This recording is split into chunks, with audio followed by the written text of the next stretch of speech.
শুরুতে এই পৃথিবী ছিল প্রাথমিক নেবুলা, তারপর বিগ ব্যাং হলো, দ্বিতীয় বিচ্যুতির মাধ্যমে সৃষ্টি হলো গ্যালাক্সি, তারা, নক্ষত্র, সূর্য, চাঁদ এবং এই পৃথিবী। এটাকে নাম দিলেন বিগ ব্যাং। পবিত্র কোরআন 1400 বছর আগে এক বাক্যে তা বলে দিয়েছে। সূরা আম্বিয়া অধ্যায় 21 আয়াত 30।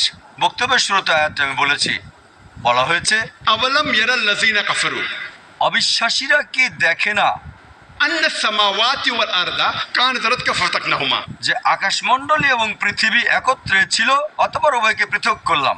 কোরআনের এই আয়াত বিগ ব্যাং সম্পর্কে বলছে এক বাক্যে 1400 বছর আগে, যা বিজ্ঞান সম্প্রতি আবিষ্কার করেছে, হয়তো 30 বছর আগে, 35 বছর আগে।